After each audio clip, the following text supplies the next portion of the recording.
ರೇಣುಕಾಸ್ವಾಮಿಯನ್ನ ಚಿತ್ರಹಿಂಸೆ ಕೊಟ್ಟು ಕೊಂದ ಪ್ರಕರಣಕ್ಕೆ ಸಂಬಂಧಪಟ್ಟಂತೆ 3 ತಿಂಗಳ ಬಳಿಕ ಈ ಪ್ರಕರಣದಲ್ಲಿ ಮೊದಲ ಜಾಮೀನು ಮಂಜೂರಾಗ್ತಾ ಇದೆ. A16 ಕೇಶವಮೂರ್ತಿಗೆ ಜಾಮೀನನ್ನ ಮಂಜೂರು ಮಾಡಲಾಗಿದೆ ಅನ್ನೋದರ ಅಪ್ಡೇಟ್ಸ್ ಲಭ್ಯ ಆಗ್ತಾ ಇದೆ. ರೇಣುಕಾಸ್ವಾಮಿ ಕೇಸ್ನಲ್ಲಿ ಶವ ಸಾಗಾಟದ ಆರೋಪವನ್ನ ಕೇಶವಮೂರ್ತಿ ಹೊತ್ತಿದ್ದ. ಹೈಕೋರ್ಟ್ನಿಂದ ಈತನಿಗೆ ಈಗ ಜಾಮೀನು ಮಂಜೂರಾಗಿರೋದ್ರ ಬಗ್ಗೆ ಮಾಹಿತಿ ಲಭ್ಯ ಆಗ್ತಾ ಇದೆ. ಸದ್ಯ ತುಮಕೂರು ಜೈಲಿನಲ್ಲಿ ಇಡೀ ಪ್ರಕರಣದ A16 ಆಗಿರುವಂತಹ ಕೇಶವಮೂರ್ತಿ ಇದ್ದ. ಚಿತ್ರದುರ್ಗದ ರೇಣುಕಾಸ್ವಾಮಿ ಮರ್ಡರ್ ಕೇಸ್ನಲ್ಲಿ ಅಲ್ಲಿಗೆ ಬರೋಬ್ಬರಿ 100 ದಿನಗಳ ಬಳಿಕ ಮೊದಲ ಜಾಮೀನು ಸಿಕ್ಕಂತಹ ವ್ಯಕ್ತಿ ಕೇಶವಮೂರ್ತಿ ಆಗ್ತಾ ಇದ್ದಾನೆ. ಕೇಶವಮೂರ್ತಿ, ನಿಖಿಲ್ ನಾಯಕ್ ಮತ್ತು ಕಾರ್ತಿಕ್ ಈ 3 ಜನ ರೇಣುಕಾಸ್ವಾಮಿಯನ್ನ ಕೊಂದು ಮುಗಿಸಿದ ನಂತರ ಶವ ವಿಲೇವಾರಿ ಮಾಡುವ ಜವಾಬ್ದಾರಿಯನ್ನ ಹೊತ್ಕೊಂಡಿದ್ರು. ಈಗ ಅಪ್ಡೇಟ್ ಸಿಗ್ತಾ ಇದೆ ನೋಡಿ. ಕೇಶವಮೂರ್ತಿ ವಿರುದ್ಧ ಸಾಕ್ಷ್ಯನಾಶದ ಆರೋಪ ಇತ್ತು. ಸಾಕ್ಷ್ಯನಾಶದ ಸೆಕ್ಷನ್ ಏನು ಅಂತ ಕೇಳಿದ್ರೆ 201. ಇವ್ರ ಮೇಲೆ 302 ಇರ್ಲಿಲ್ಲ. 302 ಕೊಲೆ.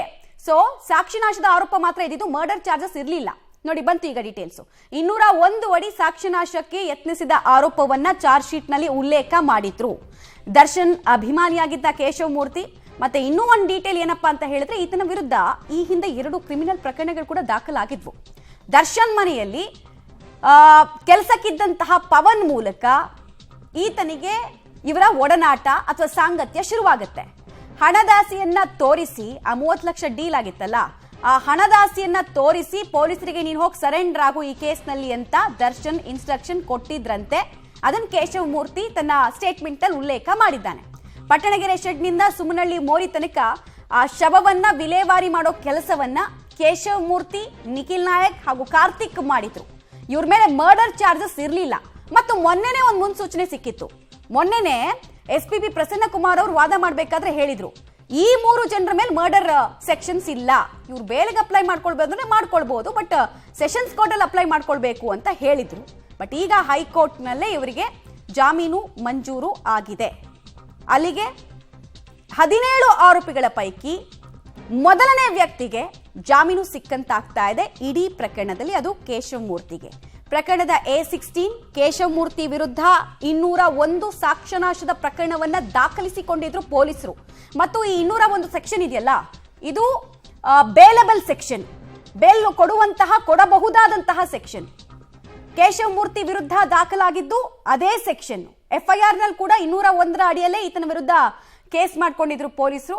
ತನಿಖೆ ನಡೆಸಿದ ನಂತರ ಚಾರ್ಜ್ ಶೀಟ್ ನಲ್ಲೂ ಕೂಡ ಈತನ ಇನ್ವಾಲ್ವ್ಮೆಂಟ್ ಮರ್ಡರ್ ನಲ್ಲಿ ಇಲ್ಲ, ಬದಲಾಗಿ ಎವಿಡೆನ್ಸ್ ಗಳನ್ನ ಡಿಸ್ಟ್ರಾಯ್ ಮಾಡೋದ್ರಲ್ಲಿ ಇತ್ತು ಅನ್ನೋದನ್ನ ತನಿಖಾಧಿಕಾರಿಗಳು ಹೇಳಿದ್ರು. ಡೀಟೇಲ್ಸ್ ಕೊಡ್ತಾರೆ. ನೇರ ಸಂಪರ್ಕದಲ್ಲಿ ಜಾಯಿನ್ ಆಗ್ತಾ ಇದ್ದಾರೆ ಮುರಳಿ. ಎಕ್ಸ್ಪೆಕ್ಟೆಡ್ ಇದು, ಯಾಕಂದ್ರೆ ಮೊನ್ನೆ SPP ಅವರು ಹೇಳ್ತಾ ಇದ್ರು, ಈ ಕೇಶವಮೂರ್ತಿ ಮತ್ತು ಇನ್ನಿಬ್ಬರ ವಿರುದ್ಧ ಸಾಕ್ಷಿನಾಶದ ಚಾರ್ಜಸ್ ಇದೆ, ಮರ್ಡರ್ ಚಾರ್ಜಸ್ ಇಲ್ಲ, ಬೇಲ್ ಅಪ್ಲೈ ಮಾಡ್ಕೊಳ್ಬೇಕಂದ್ರೆ ಅವರು ಸೆಷನ್ಸ್ ಕೋರ್ಟ್ಗೆ ಹೋಗಬೇಕು ಅನ್ನುವ ಒಂದು ವಾದವನ್ನು ಅವ್ರು ಮಂಡಿಸಿದ್ರು. ಅದು ನೆನಪಿದೆ ಇನ್ನೂ ಕೂಡ. ಸೊ ಇನ್ನೊಂದು ಪ್ರಶ್ನೆ, ಇಲ್ಲಿ ಜಾಮೀನು ಮಂಜೂರಾಗಬೇಕಾದ್ರೆ ಪ್ರಾಸಿಕ್ಯೂಷನ್ ಇಂದ ಅಬ್ಜೆಕ್ಷನ್ ಏನಾದರೂ ಇತ್ತಾ, ಇರ್ಲಿಲ್ವಾ?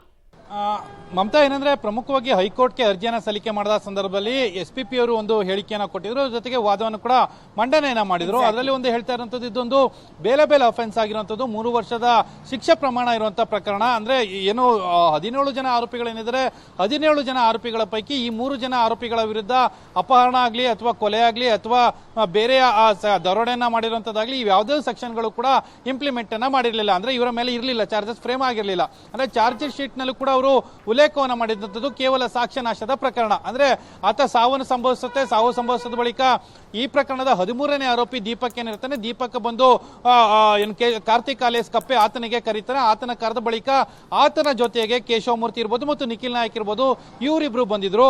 ಯಾವಾಗ ಆತ ಸಾವು ಸಂಭವಿಸಿ ಸರಿಸುಮಾರು 5-6 ಗಂಟೆಗಳಾಯ್ತು, 5-6 ಗಂಟೆಗಳ ಆದ ನಂತರ ಆ ಸ್ಥಳಕ್ಕೆ ಬಂದಿರುವಂತದ್ದು. ಅದಾದ ಬಳಿಕ ಆತನ ಶವವನ್ನು ತೆಗೆದುಕೊಂಡು ಹೋಗಿ ಸುಮನಹಳ್ಳಿ ಬ್ರಿಡ್ಜ್ಗೆ ಬಿಸಾಡಿದ್ದಾರೆ. ಅದಾದ ಬಳಿಕ ಹಣದ ಆಸೆಗೆ ಪೊಲೀಸರ ಮುಂದೆ ನಾವೇ ಕೊಲೆ ಮಾಡಿದೀವಿ ಅಂತೇಳಿ ಶರಣಾಗತರಾಗಿರುವಂತದ್ದು.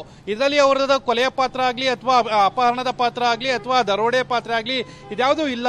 ಆ ಹಿನ್ನೆಲೆಯಲ್ಲಿ ನಾವು ಜಾಮೀನನ್ನು ಕೊಡ್ಲಿಕ್ಕೆ ಯಾವುದೇ ರೀತಿಯ ಆಕ್ಷೇಪಣೆಗಳು ಕೂಡ ಇಲ್ಲ.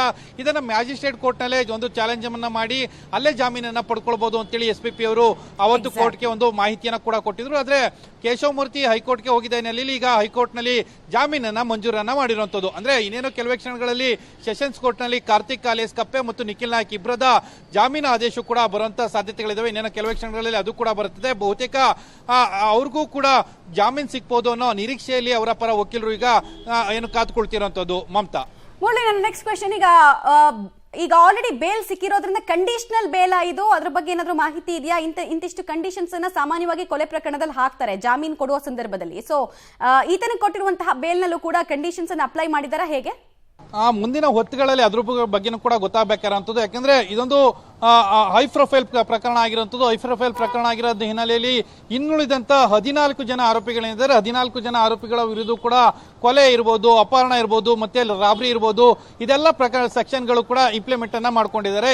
ಆದ್ರೆ ಈ 3 ಜನ ಏನಿದ್ರು, ಕೊನೆಯಲ್ಲಿ ಬಂದಂತ 3 ಜನ, ಅವ್ರಿಗೆ ಮಾತ್ರ ಯಾವುದೇ ರೀತಿಯ ಚಾರ್ಜಸ್ ಅನ್ನು ಕೂಡ ಹಾಕಿರ್ಲಿಲ್ಲ, ಕೇವಲ 201 ಅಡಿಯಲ್ಲಿ ಹಾಕಿದ್ರು. ಆದ್ರೆ ಈಗ ಮತ್ತೆ ವಿಚಾರಣೆಗೆ ಸಹಕರಿಸಬೇಕು ಅಥವಾ ವಿಚಾರಣೆಗೆ ತನಿಖಾಧಿಕಾರಿ ಮುಂದೆ ಹೋಗಬೇಕು, ಇದು ಯಾವುದೇ ರೀತಿಯ ವಿಚಾರಗಳಿರಲ್ಲ. ಯಾಕಂದ್ರೆ ಈಗಾಗಲೇ ದೋಷಾರೋಪ ಪಟ್ಟಿ ಸಲ್ಲಿಕೆ ಆಗಿರೋ ಹಿನ್ನೆಲೆಯಲ್ಲಿ ಬಹುತೇಕ ಅವರು ದೇಶವನ್ನ ಬಿಟ್ಟು ಹೊರಗಡೆ ಹೋಗಬಾರದು, ಜೊತೆಗೆ ಈ ಪ್ರಕರಣವನ್ನ ಇಟ್ಕೊಂಡು ಬೇರೆ ಬೇರೆ ರೀತಿಯ ಕೃತ್ಯಗಳಲ್ಲಿ ಭಾಗಿಯಾಗುವಂಥದ್ದು, ಆ ರೀತಿ ಏನಾದ್ರೂ ಆದ್ರೆ ನಿಮ್ಮ ಜಾಮೀನನ್ನ ವಜಾವನ್ನ ಮಾಡ್ತೀವಿ ಅಂತೇಳಿ ಷರತ್ತುಗಳನ್ನ ವಿಧಿಸಿರ್ತಾರೆ. ಸದ್ಯಕ್ಕೆ ಷರತ್ತುಗಳನ್ನ ಹೈಕೋರ್ಟ್ ಏನೇನು ವಿಧಿಸಿದೆ ಅನ್ನೋದ್ರ ಬಗ್ಗೆ ಯಾವುದೇ ರೀತಿಯ ಸ್ಪಷ್ಟತೆಗಳಿಲ್ಲ. ಆದ್ರೆ ಈಗ ಕೇಶವಮೂರ್ತಿ ಇಡೀ ಪ್ರಕರಣದ ಒಂದು ಆರೋಪಿ, ಅಂದ್ರೆ ಇದುವರೆಗೂ ಯಾರಿಗೂ ಕೂಡ ಜಾಮೀನು ಸಿಕ್ಕಿಲ್ಲ.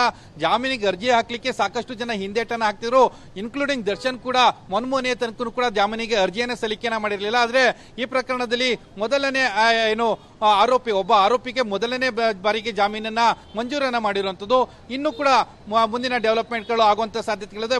ಇದೇ 27ನೇ ತಾರೀಕು ದರ್ಶನ್ ಜಾಮೀನು ಅರ್ಜಿ ವಿಚಾರಣೆ ಕೂಡ ಇರುವಂತದ್ದು. ಆದ್ರೆ ಈ 3 ಜನ ಏನಿದ್ರು, ಇವ್ರು 3 ಜನದ ಮೇಲೆ ದೊಡ್ಡ ಸೆಕ್ಷನ್ಗಳಿರಲಿಲ್ಲ, ಕೇವಲ ಸಾಕ್ಷ್ಯನಾಶದ ಪ್ರಕರಣ ಆಗಿದ್ದ ಹಿನ್ನೆಲೆಯಲ್ಲಿ ಜಾಮೀನನ್ನ ಹೈಕೋರ್ಟ್ ಈಗ ಮಂಜೂರು ಮಾಡಿರುವಂತದ್ದು. ಮಮತಾ, ಧನ್ಯವಾದ ಮುರಳಿ ತಮ್ಮೆಲ್ಲ ಮಾಹಿತಿಗಾಗಿ.